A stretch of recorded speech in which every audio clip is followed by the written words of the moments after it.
Assalamualaikum warahmatullahi wabarakatuh. Perkenalkan, nama saya Aulia dari kelas 101. Di sini saya akan menjelaskan materi fikih bab 5, yaitu riba, bank, dan asuransi.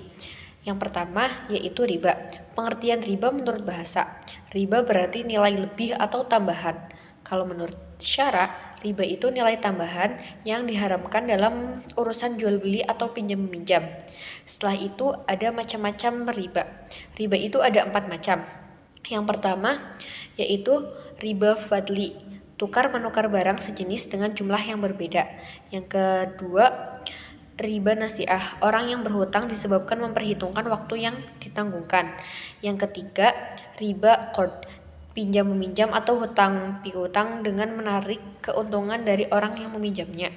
Dan yang terakhir, ribayat, bila salah satu penjual atau pembeli dalam jual beli telah meninggalkan majelis akad sebelum melakukan transaksi. Selanjutnya, hukum riba.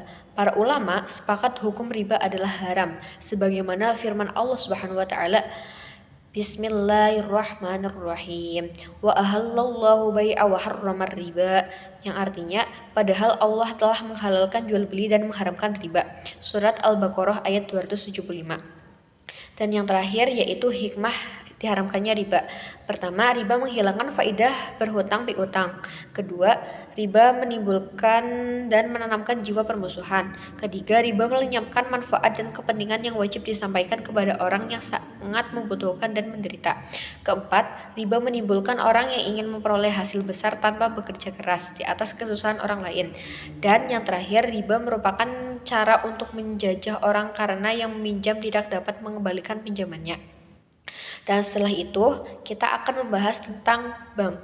Pengertian bank. Menurut Undang-Undang Nomor 14 Tahun 1967 tentang pokok-pokok perbankan bab 1 pasal 1, bank adalah lembaga keuangan yang usaha pokoknya adalah memberikan kredit dan jasa-jasa dalam lalu lintas pembayaran dan peredaran uang. Setelah itu, tujuan bank. Menurut Undang-Undang RI No. 7 Tahun 1992 tentang Perbankan bab 2 pasal 4, Perbankan Indonesia bertujuan menunjang pelaksanaan pembangunan nasional dalam rangka meningkatkan pemerataan pertumbuhan ekonomi dan stabilitas nasional ke arah peningkatan kesejahteraan rakyat banyak.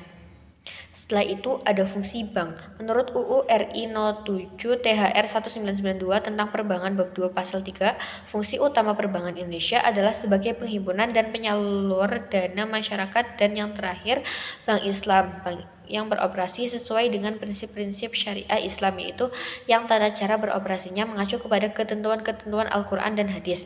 Selanjutnya ada hukum bunga bank konvensional. Yang pertama adalah haram. Alasannya karena terdapat bunga. Yang kedua itu mubah karena kebutuhan yang mendesak sehingga harus ke bank. Dan yang terakhir hukumnya musyabihat atau masih diragukan. Setelah itu kita akan membahas tentang asuransi. Pengertian asuransi. Menurut pasal 246 Kitab Undang-Undang Hukum Dagang Asuransi ialah suatu perjanjian antara seseorang yang mempertanggungjawabkan sesuatu dengan seseorang penanggung atau asurator. Tujuan asuransi yaitu pertama memberikan perlindungan terhadap diri seseorang atau keluarga dari ancaman hidup yang serius. Kedua, merupakan salah satu jalan menuju hidup sejahtera lahir batin. Dan yang terakhir, menjamin atau menanggung kerugian orang yang mempertanggungjawabkan apabila terjadi bahaya atau kecelakaan yang menimpa dirinya. Dan yang terakhir akan kita bahas yaitu asuransi Islam. Asuransi takaful adalah sebuah lembaga atau perusahaan asuransi yang menjelaskan prinsip takaful, yaitu saling memikul risiko di antara sesama orang sehingga antara satu dengan yang lain saling menjadi penanggung atau atas risiko yang muncul. Baik, hanya itu saja yang bisa saya sampaikan.